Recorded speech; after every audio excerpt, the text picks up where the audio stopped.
Absolutely. Absolutely. I think definitely limiting it. You don't have to completely remove yourself because that creates a whole other problem. You don't want to be disconnected from what is now the central form of communication, but you definitely need to be strict with yourself about it. And when you be purposeful about what you put on your own pages, things like saying not interested to things that wouldn't be beneficial to you. Like for girls, it's things like photos of supermodels and that kind of stuff giving you very yucky feelings about yourself. Or for guys, I'm sure there's a similar equivalent. Or it's just things like not going on your phone straight away when you wake up so that your first thing you see is all these the highlight reels of other people's lives when you're looking at your own bloopers. It's like not a very good way to compare yourself. So I think it's good to have. It's really good to stay in contact with your friends and stay in the limits. It's fun to post, it's fun to do all that stuff, but you definitely need to have rules around it for your own well-being. Here's the million-dollar question.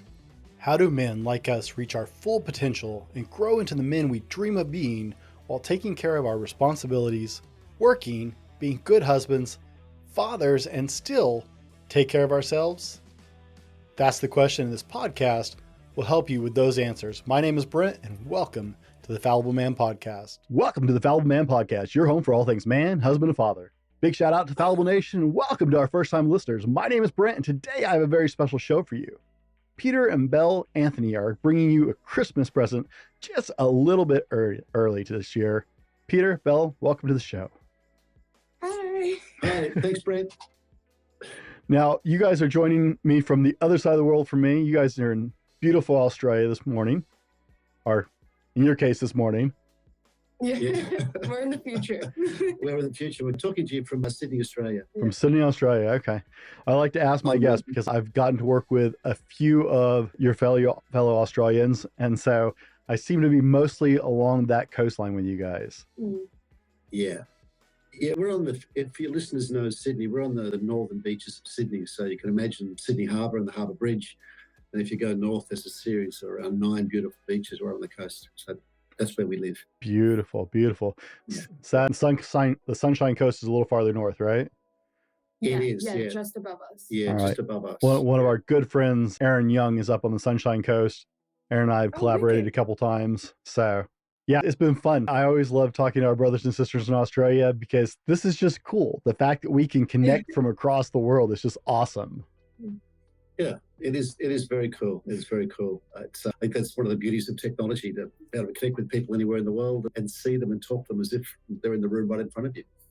Now, I don't do really big intros because I could read accolades off, but that doesn't really help anybody. So this is the hard question. You guys can get through this when you're set, right? Who is Peter Anthony? And then who is Belle Anthony in your own words? Okay, well, I'm a father of 2 children, Blake and Belle, obviously sitting alongside me. I run a consulting business, and I've spent the last few years really focusing on being Belle's dad. That's me, and I love it. I love being a father. I can't think of anything I enjoy more in the world. What about you, Belle? I'm Belle. I don't run a consulting firm. I'm at university for criminology. I have quite a passion for this general well-being side of things, having experienced the harsher elements myself. But yeah, I'm me. I want to be a lawyer. I adore my friends. He's pretty cool. And yeah. All right. That's us. Belle, you're at university, you said, and you're studying for criminology. Yeah, ideally transferring into law next semester. Okay. Wow. Yeah. Ambitious. That's awesome. We could use some good lawyers in the world. I think watch this space. If she becomes a lawyer, Brent, we better watch out. Well, I'll make this back if it does anything. I got you. Well, I was gonna say, I'm just counting on her bailing me out when she gets her law degree. Oh yeah. Just call me up. Oh, yeah. You're like, I know you're in Australia, but I'll figure it out. It's all right. It's a completely different system, but don't worry about it. Is there a particular branch of law you want to go into? Well, I'm primarily interested in, it can't just be me, but trying to make a difference in changing the system from the inside out, because a lot of people are quite heavily advantaged just from step 1 within the legal system. So whether that be prosecuting against people that violate human rights or defending the people who have had those rights violated, I'm not entirely sure, but I definitely want to be doing something in the progressive helping people sector of all of it. Ideally criminal. Okay, But, so yeah. no business law or tax law or anything like that. You want to go I straight. get so bored. Yeah. I would get so bored. She hears too much about business from me, Brent. So all I do is bore her out of it. Fair enough. Fair enough. Now, Belle, let me ask you a question. In your opinion, Yep. how important is a father in a young woman's life? I think it's pretty paramount. It definitely gives you a model of what a man should be or how you should be treated by men in general. It's your first relationship that shows you that level of, I don't know, interaction. And I think it makes a very, very big difference to people that have a difficult one, developing relationships later in their life or just developing their own like sense of self-image and worth. It can really influence all of that. So I'd say it's critical, the relationship you have with your dad. Not the people that don't have, like, you can do absolutely dandy without one, but I think it does definitely benefit those who have a good relationship with their dads or parents in general. Okay. Yeah. I appreciate you sharing that because right now, I don't know how it is there, but in the States, there's a lot of pushback right now about, it's like, you don't really need a dad in the house. Like fatherless homes are at an all-time high. I think that's pretty across the board, but I can only say for sure here. Mothers are pretty big right now in Australia too. Okay. But I think definitely single mothers are super women, and you can do very well in a house without that figure there, but I think it definitely benefits you a lot more to have that father around to show you things. Even if it's just like, I don't know, he shows me how to like hammer things. Or like, I know how to fix the pool cleaner. Like, that's really... All those really important things. Yeah, like yeah. using a hammer. Yeah. Yeah, I'm very technically minded, Brent. I can use a hammer and hit a nail. It's Well, hey, if I ever wanted to go into golf, I've got it here. Now, just out of curiosity, if you could have a conversation with anybody living or dead, who would it be and why? Probably Ruth Bader Ginsburg. I find her incredibly fascinating and just an amazing woman. She did so much for the women's rights movement, and she was just so incredibly motivated, regardless of everything that was thrown at her. And even when her husband fell ill, she did her Harvard law degree and his at the same time, ended up on the Supreme Court, did a lot for women. I look up to her a lot. I'd probably want to meet her. Okay. Just like fist bump her or something. I don't know. Peter, what about you? Dad? I think if anyone living or dead, I think it. I'm a Christian, Brent, so I'd like to meet Jesus, and ask him like what really happened, what really happened, what he really meant, and what message he would have for us today. That is actually like the number one person I get on this question right here. I've Really? I've recorded several interviews recently, and yeah, Jesus is like the number one answer. It's like, okay. Yeah, that's cool. I think it'd be cool to see what he really thinks and how accurate the Bible is representing him through the Gospels. I'd be keen to know that. All right. I always like to ask because it helps people understand, who they're talking to and just a little bit about the way you think, and right. It helps you paint picture of people when you start asking these questions. Here's the showstopper. What's your favorite ice cream? See, that one's even harder. Either mint chocolate or hazelnut, I would say, to that very politically charged question. My one, right, yours? Mine would be caramel. Just good old-fashioned caramel is my favorite. Okay. Yeah. You guys have some. It's always fun when you talk to people around the world because you find out there are very different flavors around the world. One of the guys I talked to in Sydney told me about was like burnt fig and almond or something down there. We've got very different like confectionery as well. We've got things like crunchies and that kind of stuff that you guys don't have, which is your bad. I feel so sorry for you. Yeah. But we've got some very wacky food here. Yeah. Like Vegemite's the big one. I've had Vegemite, so What was the verdict? I wasn't fond of it, but No? but that also I also have to leave in that part that could have been just direct exposure, how I had it, Mm. right? Because that was Yeah. one of those strange things where one of my friends managed to get a hold of some Vegemite. He's like, Mm. dude, I heard about this. We got to try it. And so like we're trying it straight out of the little shaker thing. Yeah, no. And it's probably, no. yeah. You gotta get toast, Yeah, layer of butter, thin layer of Vegemite. yeah. So I figured part of it had to be the experience, right? How you Mm. try things when you try things. Exactly. It's like I didn't try scotch until I had a friend who was just a scotch lover, Mm. because I didn't want to have bad scotch and get the wrong idea Yeah. about it, right? Mm. You got to put things in perspective. That matters. Yeah. Mm. So I guess we're raised with that too, Brent. I mean, Vegemite's something, one of the first things a baby tastes in Australia. okay. So it's part of your upbringing, basically. So Yeah. most Okay. Australians like Vegemite. I think they're overseas. It gives you a Yeah. sense of being home. Well, there's that emotional connection, right? I have a Yeah. deep connection with banana pudding. I grew up with my mom, my grandmother. My grandmother lived with us my whole life. We have banana pudding, and like just smelling it cooking, I'm like, yes! I just start salivating. Right? Can you cook a good banana pudding, Brent? I can. You can. Okay. I go. actually am a bit of cook. Growing up Nice. in a house with my mom and my grandmother, my dad actually was an army cook. And so I grew up in a household of people who cook. So I had an entire kitchen set before I graduated high school.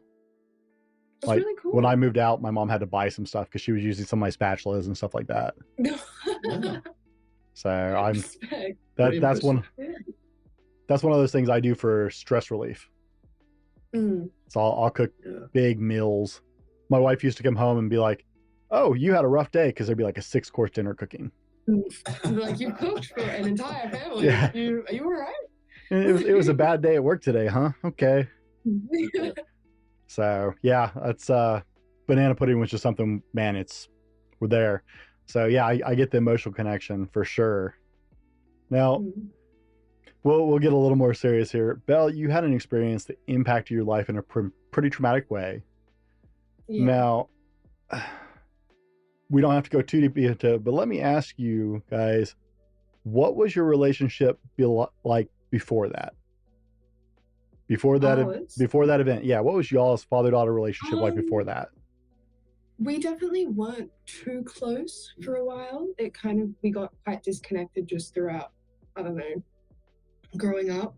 I mean, I went to my dad as like a steady man in the storm in that situation, and it definitely like gave us a whole new dimension because I hadn't really let anybody in on what was going on. He was one of the people I did and who ended up helping me fix it from the inside to the out.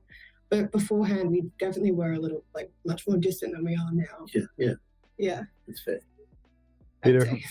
did you want to add anything to that, Peter? Yeah, that's absolutely accurate. I mean, she was a typical teenage girl, if you like, and she was finding her own feet and living her own life. And whilst I cared about it and loved her, she wasn't a huge part of my life, and I wasn't a huge part of hers. So we're connected, but not that close, if you like. Okay. Yeah. Now, after this experience, your life started changing, Belle. How did your life change? Well, I mean, at some point, I had to start living for myself to a certain extent. I was mainly just trying to survive and get through and make everything work. And at a certain point, I had to realize that the slack wasn't going to be picked up by anybody else. And if you're not your own biggest cheerleader, no one else is going to be. So just things like getting out of bed in the morning, like even when that's tricky, just walking outside, like slowly building it up in that way. That's just like, okay, have a piece of bread for breakfast. And then maybe tomorrow have toast with something on it. And like, I moved schools to get out of the environment that I was in. I started really buckling down on some more things, tuning out, taking energy I put into potentially self-destructive behaviors and putting them towards things like studying or, like you said, stress relief. I do like special little self-care things when I get super stressed out, and it always really helps. Just like finding those behaviors that help increase your general well-being, I think, was probably the biggest change. Okay. channeling that energy into something productive. Let's take a couple steps back. After you had this traumatic experience, how did your life change from before that?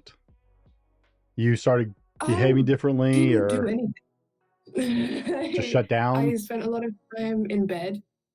I quit taekwondo. I quit band. I quit school, essentially. I quit friends. I just laid in my bed and didn't really do anything at all, to be honest. It's not a very interesting story, but I just kind of withdrew into myself for quite a while. And some self-destructive things like smoking and which we don't need to dox me out for. But I wasn't being that kind to myself, and then I started taking away opportunities from myself and just withdrawing into this not very happy little shell. And then eventually slowly started crawling back out of it. Peter, turned into a butterfly. Peter, during that time period, how did you see it from a father's perspective? Well, initially, I thought it was pretty easy, Brent. I thought, wow, she's devastated. She's in a very bad space. All I really need to do is to tell her the way. Say, tough love. Like Belle, you are here, and you need to be here. And get up. Why? Just get up. Just get up and go to school. And I mean, what's hard to understand? You know what I mean? Like so my first approach was totally off track. I totally almost the opposite of what was required. I thought, you're here, you need to be here. Just go forth and do it.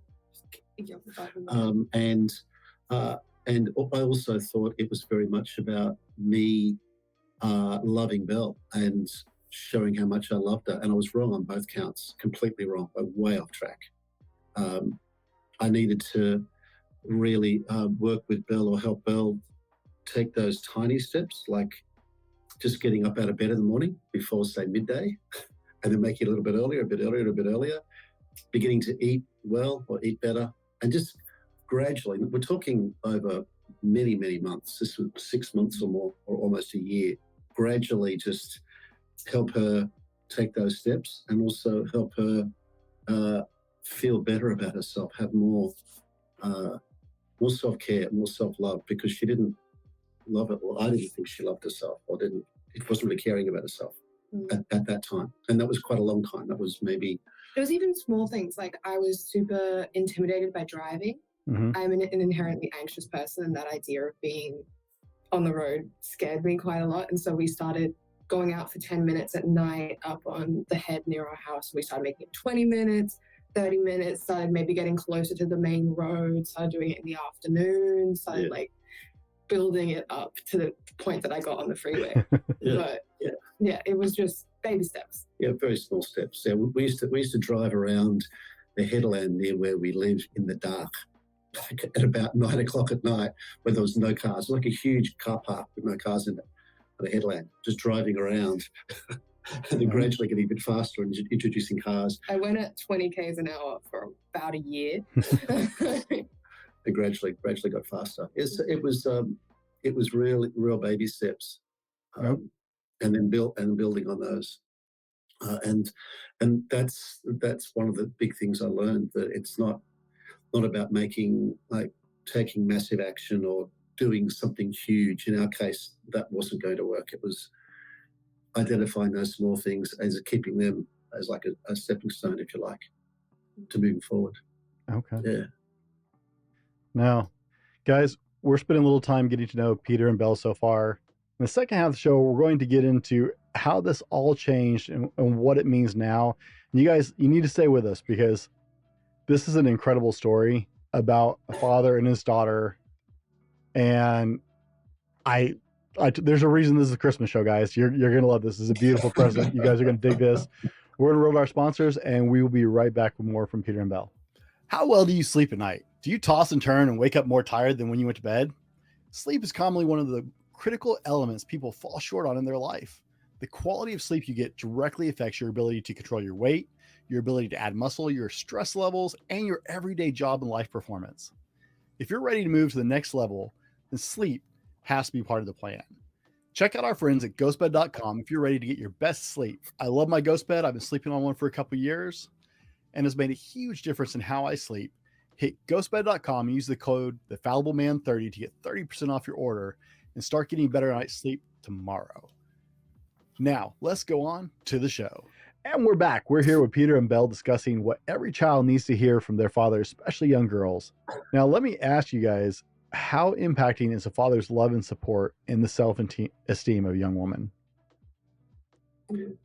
Should I take that? Yeah, you go. Okay. You go. Yeah. Probably pretty paramount. I mean, it's your first it's your first male relationship that shows you that model of how you should be treated. It's as your parent, it's their primary role to make you feel good, to round you out, to send you off into the world all nice. I think a lack of it definitely has quite a critical influence on your well-being. You can definitely thrive and flourish without it. I'm not discounting that. I just think it's definitely has quite an influence to have that healthy communication open, to have that assistance in making yourself feel good.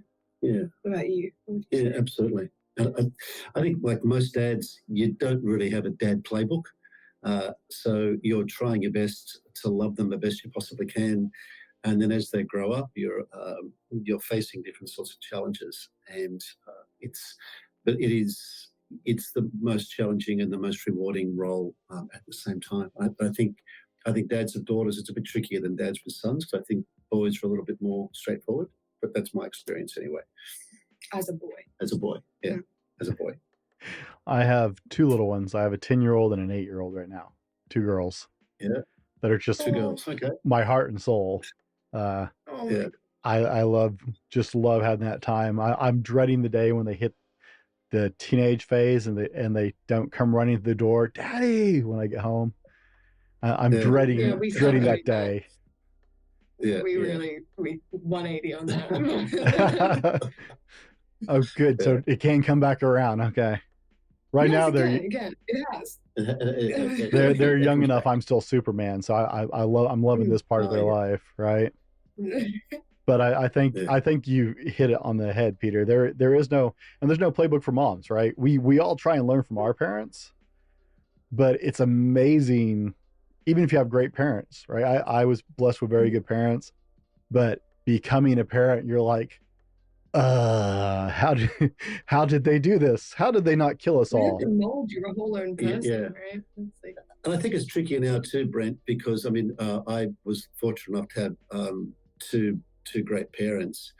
It's a very different generation now than then, and I think the challenges on young people now, particularly young teens, there's extraordinary challenges on them that weren't on our parents when they were raising us. So it requires a different playbook, I guess, in some ways, but also it's different, but it's also the same in terms of just finding a way to love your children and give them the love that they need, and that's the journey that I think each parent's on, to find the right love for the child at the time.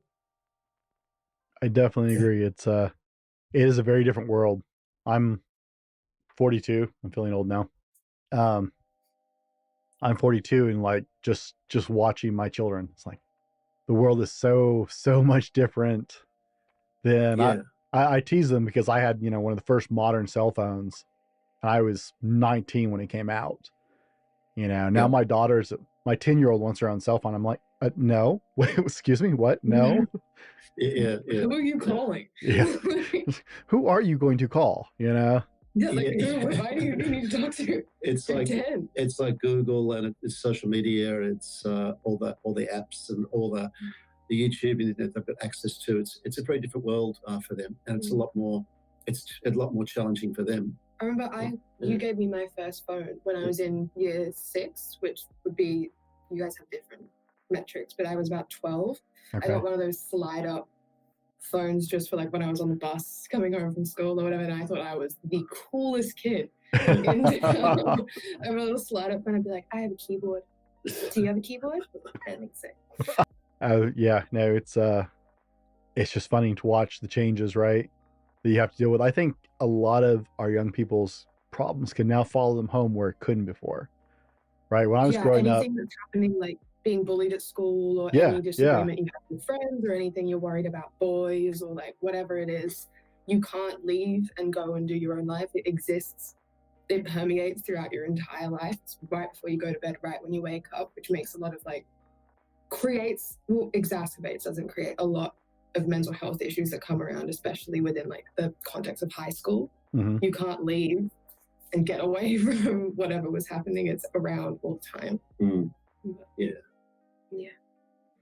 It'll be very interesting how life continues to progress. Belle, would you think that it would be healthier for young people to spend less time on social media? Absolutely.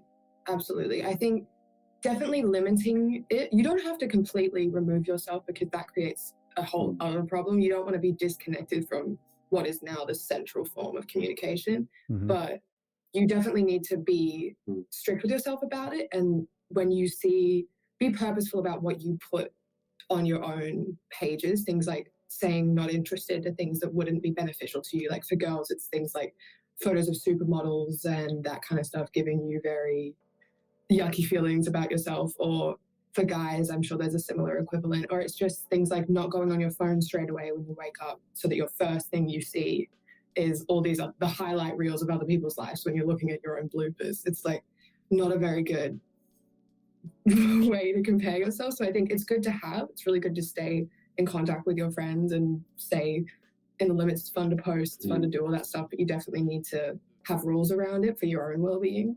Yeah, I think that's undeniable. Absolutely. I love the way you said that. Looking at everybody's best moments while you're looking at your own bloopers. Yeah, you just see everyone's super fun. I connect with that. Yeah. You're like, my life doesn't look like that. Their life doesn't either.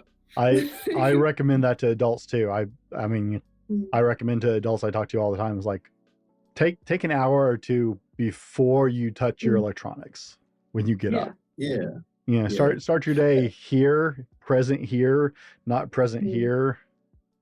Yeah. Even in smaller things, I've got it that it doesn't show the notification. So when you get a notification from Instagram or Snapchat or whatever, it doesn't show what it says. So unless you're ready to actively engage with it, it's hey, something's happening, but not gonna you'll see it when you see it, if that makes sense. It doesn't permeate, won't distract you from whatever you're doing if you get a notification that would cause concern or something. Yeah. Now, I think it's interesting too, Brent, that we are talking to each other less too, which I guess also gets to the parenting piece. I saw some research recently that Apple released, and they said that they're just looking at conversations in terms of people's conversations on phones, not even face-to-face conversations, and they've fallen every year since 2006 until the average length of a conversation now is 22 seconds. And people are spending less than 10% of their phone time talking to people. So it's not just the Instagram and all that sort of very highly curated life that you're seeing. You're actually talking to people less, having less human to human conversations, which really concerns me too, because you can't solve much with Instagram or Facebook or whatever your favorite social media platform is. You can stay connected in a way, but when it comes to a parenting relationship, it's not a social media relationship. It's a real relationship based on real conversations about really important issues.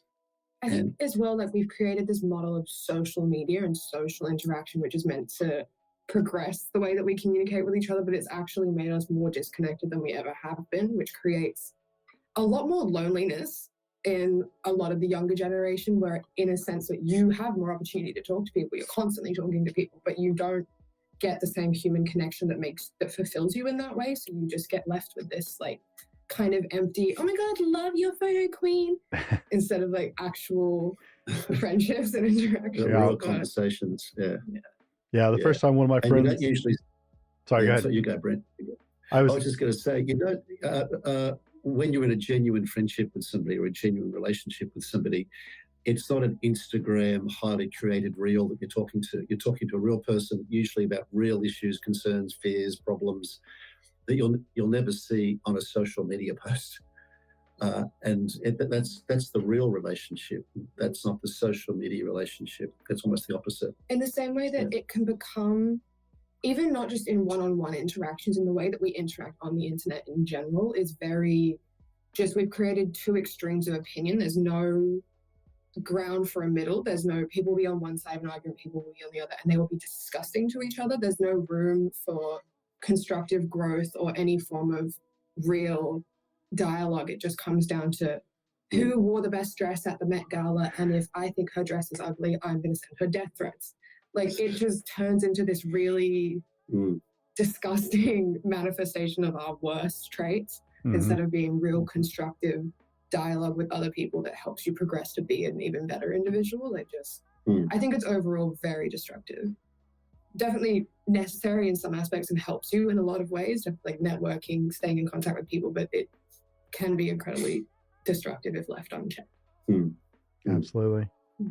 Friend of ours from Sydney, actually, Dr. Christian Heim, has been on the show once or twice, or 3 times now, I think. But he put out a 6-minute video on his YouTube channel.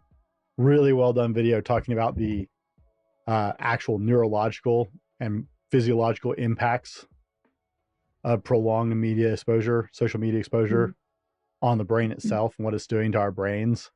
I was like, oh, that's really depressing. Like, it's actually shrinking the part of your brain that's capable of empathy, like the center for that controls empathy. Yeah. Prolonged social media, just constant bombardment. It is actually shrinking in the brain. They're finding out it's shrinking that center where empathy comes from. Wow. And seeing that concrete proof of how much of an influence that has, it's scary. Yeah. But hey, we'll go into happier moments because that is kind of depressing thoughts. Tell us a little bit. You hit this moment, right, where you had this conversation that just started turning things around. Tell us about that. Well, I was struggling for a very long time. I was doing it all by myself. I didn't want to let anybody in on what was really going on. So I understand how, from an external perspective, like the one that you had, I just looked like a dicky little teenager doing stupid things, not taking very good care of myself, not getting out of bed, not doing all that kind of stuff. And it hit a certain point where I was starting to realize that I really wasn't okay. And I could no longer be like, oh, it's fine, because it was seriously starting to impact my life. And we had a moment in our kitchen, actually, I think it was in lockdown. Yeah, I spent a lot of time staring at the wall and coming to some realizations. And I had a break where Dad was asking me why I felt that way, what he thought the core of it was, trying to break down, trying to figure it out, because I'd only just started really talking to him about it. And what we came down to was just, I didn't think that I was enough. I didn't think that I was good enough. I didn't think I was pretty enough. I didn't think I was smart enough. I didn't think I was good enough to deserve a better quality of life, which is really what came down to me manifesting those terrible situations for myself. And so Dad's thing became just, you are enough. And because he's a comedian, it became, you are ANUFF. And then that spear rolled. I started for my HSC high school certificate, which is our year 11 and 12 major assessments. I started working on things about self-esteem and all that kind of stuff as a way to be interested in it and also learn more about it in order to help myself.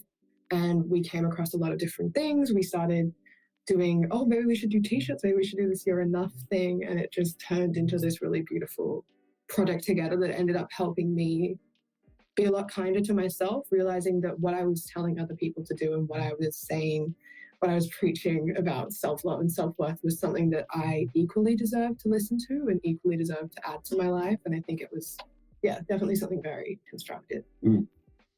Yeah. And we have the beautiful website, You're Enough. Now, for all of our listeners, because this is a podcast, guys, that's YOURANUFF. It is grammatically incorrect, and I apologize for that. But there's no other way through the sentence with it making sense. And we've had we've had some flack, Brent, about the grammatical incorrectness. But he likes the grammatically incorrect. It's very. It started off as almost like a semi like a joke between Belle and I. Like, you're enough. You're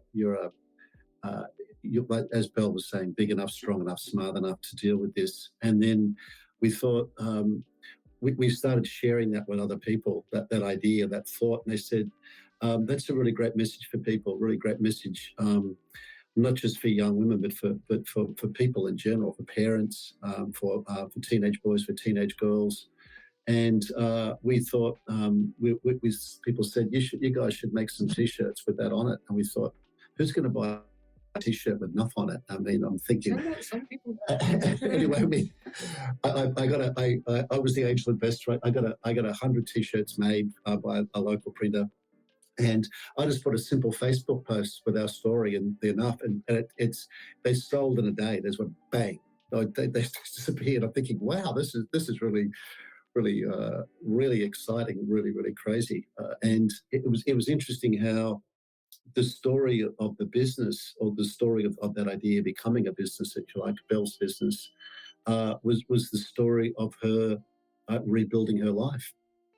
And as the business grew, and as the idea grew, her life grew. We're not talking like overnight again. We're talking about over 6 to 12 months that this idea was developing, and this business was developing. And through that time, Belle got herself healthy again, got herself back to school. We changed schools, back to school, and then did really well in high school year, which is the HSC. Started eating properly, started feeling better about herself, started going outside, started wearing more regular clothes. I mean, the whole 9 yards. I dressed kind of like Adam Sandler for quite a while. It was a bit of a thing. Yeah, and it was interesting how as Belle developed, the business developed alongside her, and a lot of parents, a lot of kids loved the idea, and we started the website. We started a Shopify store, and people were sending us photos of them with their enough shirts on, with them and their kids. We started posting those on Instagram, and it was it's just an idea that it grew organically. It wasn't something that we're masterminds, like Elon Musk, business people that cracked this great idea. We're going to buy Twitter or whatever. Mm-hmm. It just developed, which is really nice, really nice for Belle. And there's just that turning point where you finally talked, and just this is the conversation that really took hold, is you're enough. Yeah. I mean, I was so convinced that I had to figure it out on my own, and we weren't very close for quite a while, so I didn't feel like I could let him in on it. I didn't feel like I could let my friends in on it. I thought that I just had to get over it, pull my socks up, keep going.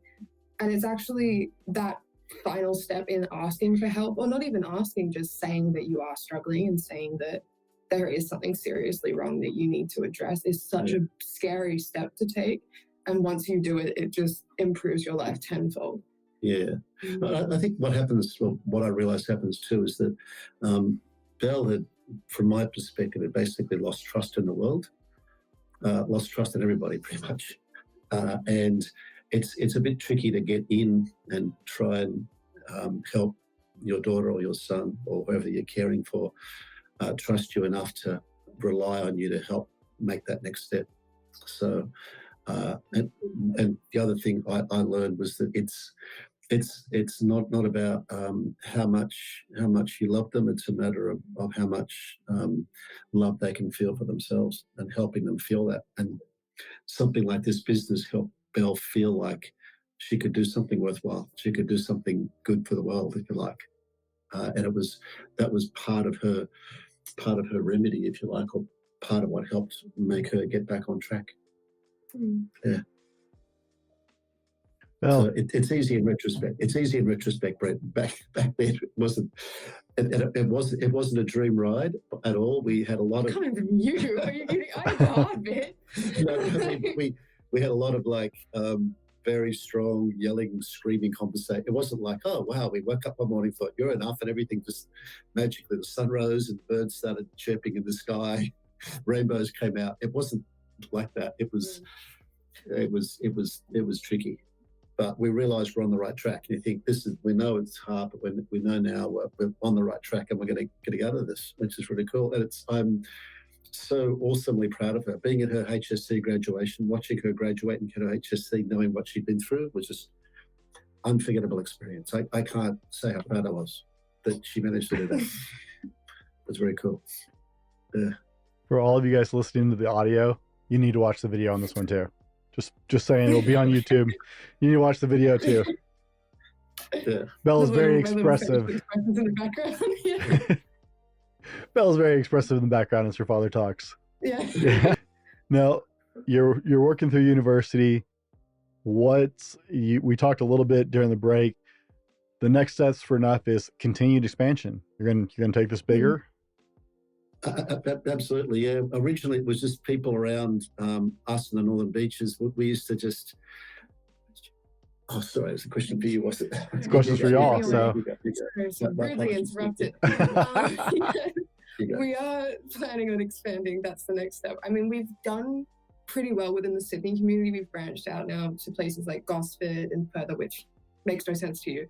But basically, throughout our little state, we've expanded quite a bit. We've gone over to Perth on the other side of the coast, like getting a few more customers. And now the next step is to move out, branch out further. I'm not sure if there will be interest. Ideally, there is. And also coming up with new products that people will find a lot more interesting, like the whole sweatpants and sweatshirts thing was a big one. Coffee cups was a big one too. Moving on to things like stickers or beanies or trucker hats or that kind of stuff. We're just looking at what we can do next. And I have so much newfound motivation now to do something with. So that's pretty good. So we're just going to keep going and see how far we can take it.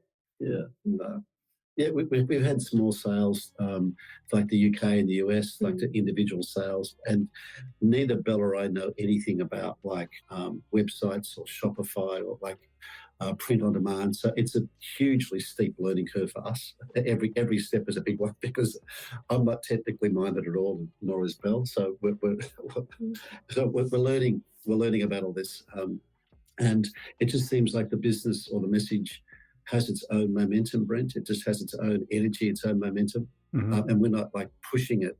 It just seems to people are pulling it from us, if you like, which is really lovely. And if we can help parents and their kids get that message, like the parents are enough, the kids are enough, and even if that sets up a conversation between the parent and the children, it's a great conversation starter, if you like, in that relationship.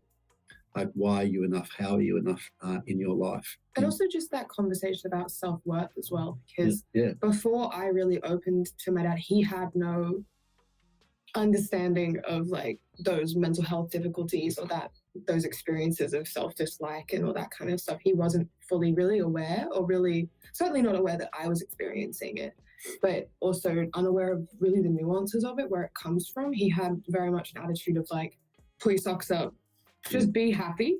What's the problem? Like, why don't you just be happy? Why are you sad? Just get up. Just get up, go to school and be happy. What's your problem, lady? What's challenging about but that? Now it kind of also made him realize that it's so much more layered than that. And it's like, yes, you can want to go to school. Yes, you can want to get up and want to do your stuff. But when you are experiencing those sorts of feelings, it's so much more layered, and you need a very different kind of support. When you're experiencing that, you need your hand to be held, and you need to be pushed a little bit, but not shoved. So I think it's definitely really good to open that line of conversation, or even to just acknowledge that is something that your kids will most likely be dealing with. Yeah. I think your brand starts the conversation. I think your brand and story has universal appeal. I mean, not just for kids. I know so many adults with self-esteem issues. You know, I mean, we're talking adults from like young adults to adults older than me who have self-esteem issues, right? They something happened in their life and there was no one there at the time to reinforce the positive, or, you know, even after they were an adult, something happened. They had a negative interaction at some point that just battered that self-esteem. I think it has a universal appeal. I think you guys can go a long way with this.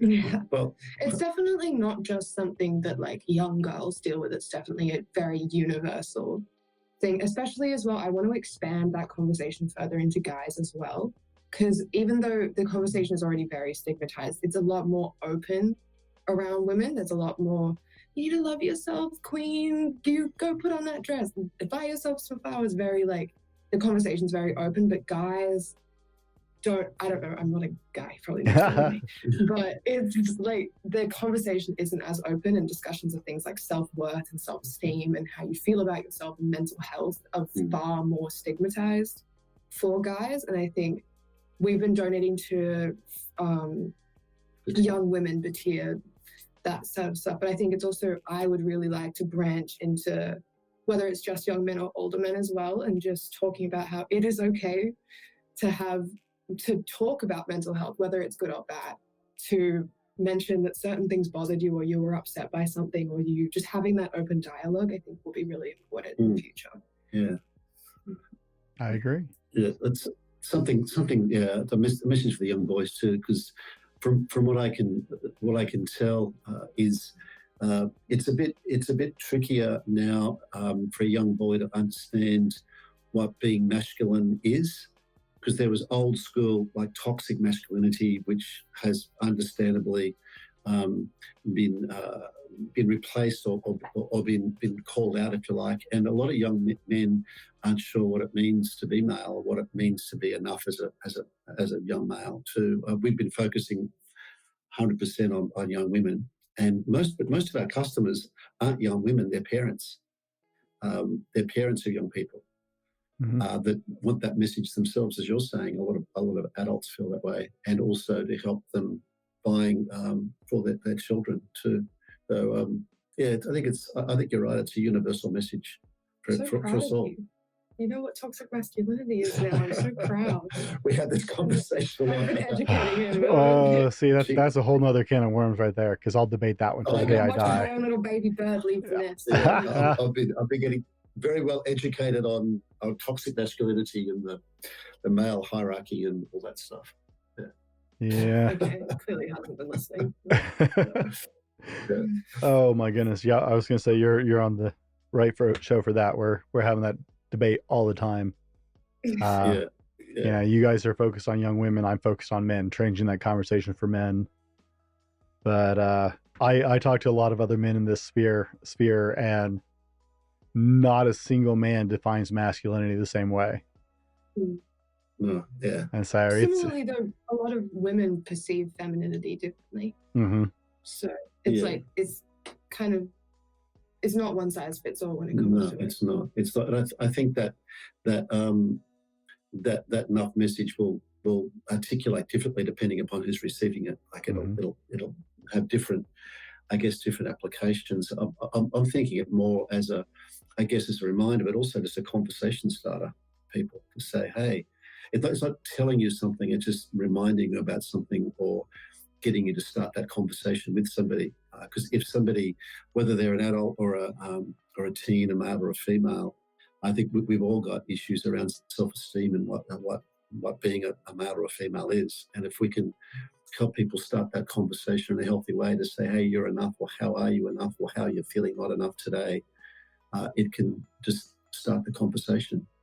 We don't want to fill in all the dots. We've got the whole playbook here. We've just got the start of the conversation. Often it's got to begin somewhere. And for Belle and I, we didn't know where it was going to end. We just had a place that started. And then together, well, primarily Belle, we just stepped out into the future. And that's where she is now. I mean, she could speak for herself, obviously, but she's at uni. She's doing really well. She's in a relationship with a really fantastic partner. And she's made all those steps, which is, as a parent, and any parents listening, just how proud you are of your kids when they're doing something genuinely awesome for themselves. It's an indescribable feeling of how wonderful that feels when it happens.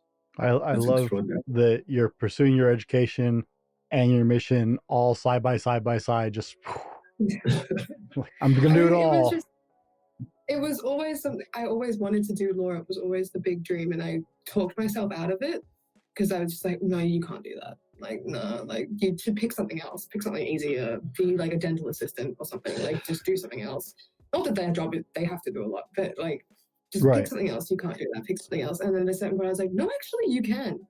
You definitely can do this if you want to. Yeah. And working there and showing myself that has been really cool, and doing this at the same time. But yeah, businesswoman and student. Well, as you guys expand, you got to, Sarah pointed out, I was looking at your site, you guys got to expand your size range as you expand. Yeah, I'm not we've that had small. a couple comments about that. Yeah, and if Sarah's got some advice for us, we're happy to take it because I've talked originally when we first started. I wanted to go with extra and extra small and large, extra large, and so on. But Dad thought that it would be easier to start with a smaller range of sizes, especially we didn't know if we were going to be successful or not. We weren't sure what the dealio was. And whenever you get a new size, you have to, it adds so much more. And when you're stocking it, right, that's why we talked about print on demand briefly. When you're actually having to carry stock, right, that gets hefty. That's pricey after a while. All the sizes, all the colors. And we weren't sure if it was going to be successful or not. So we weren't sure if we were needed to commit in that way yet. We didn't know what we did. We had originally 4 colors and 5 sizes. And that's a lot to carry. A lot of stock. I was the angel investor, if you like, to get all those printed. And I didn't know whether we'd sell anything. I'm thinking, well, how much can I invest in this? But I love Belle dearly and I love the idea. But I'm thinking, how much can I afford to have sitting in the garage and it not sell? In the back of my mind, I'm thinking, can I afford to do this? No, I understand entirely. We do need to get into drop shipping, and we do need to move more into that way of running the business. That's something we'll definitely need to do. Yeah, guys, absolutely. Let's bring this home. What is the most important takeaway you want people to hear today? Would you like to go first? The most important most important message I would say is that no matter how you're feeling or how people around you are feeling, that you are strong enough, you're beautiful enough, you're smart enough to deal with the challenges that are in front of you, and to reach out to someone who may need that message, or if you're the person that needs that message, reach out to someone that can help you really get back on track and be as happy and joyful and productive in your particular life, dancing to your own particular drum as you go forward and make your unique contribution to the world. That's what I'd suggest. I would probably say your mental health is your life. It is the foundation for every other aspect of your existence. It's how you perceive everyone around you. It's how you treat the people around you. It's how you form relationships, how you form a relationship with yourself. And if you are struggling with that, it's not something to be ignored. It's not something to shove to the side. If you really need to pay attention to it and ask people for help and let the people around you in on it, because they will want to help you once they know that you're struggling. And even if you're not just everyday mental well-being, making sure you have an active self-care every single day, or you're doing something to make yourself feel good, whether that's, it doesn't even have to be productive, it actually shouldn't be productive, just something that you do for yourself every day, and really continuing to work on that relationship with yourself and commit yourself to it in the same way you would to another person, I think is probably the most important thing. All right, you've got the website, You Are Enough. Do you guys do social media? Is Enough Brand on Instagram or something? Instagram and Facebook. Instagram and Facebook, same deal. You're Enough. YOURANUFF. You're Enough. Double F. Double F. That's okay. The accents come through. It's great. Americans love the Australian accent. You guys have the best accent. Yeah, so. I've heard that. Yeah. You might have can you get this translated for your American listeners? Subtitles at the bottom. Have subtitles back into English. Language. Trust me, when I edit the subtitles, it's always exciting going across with different. Oh, what it thinks. It wasn't actually Australian is not as difficult for my software to pull the subtitles. Mm-hmm. I interviewed a guy who was up in Scotland. And it had a field day with him. I should just type this all by hand. I shouldn't even try the software at this point. I give up, honestly. Scottish or people that live in the north of England that got very thick accents. They're very hard to understand. Yeah, it's very true. But hey, I can't. I'm a Southerner by birth, so I can tell you some of my countrymen have just as bad of accents to deal with. So as far as software translating and actually picking up and transcripting it, it's really entertaining sometimes though what it comes up with. It's like you listen to the audio and you look at how it transcribed it and you're like It's not how people talk, but okay. Yeah. I'm not sure how he got that from that, but okay. But he tried. Good job. Exactly, right? He gave it his best shot. Guys, Yeah. you are enough. That is, I hope you take this message to heart. Go support Belle. Go to You're Enough. yourannuff.com. Check it out. They're going to be expanding. Those of us who are a little bigger, I'm a 2X, are waiting till you guys expand. But when you get there, you let me know. I'm going to buy a shirt. Okay. We'll be the first to get one. But guys, go support. We all need to believe in ourselves, but we all know people in our lives who don't believe in themselves. This is a valid message, and this is an amazing story, you two. This is, I'm so amazed when a young person chooses to take difficulties and go, you know what? I'm not only going to survive, I'm going to thrive. I'm going to go forward, and I'm going to thrive, and I'm going to change the world because other people need to know this too. So hats off to you, Belle. This is awesome. This undertaking that you and your dad have going together is very cool. Thank you. I'm always excited to see parents and children working together. I'm sorry about the children comment. I know you're in university, but you'll always be your dad's little girl. You'll always be your dad's little girl.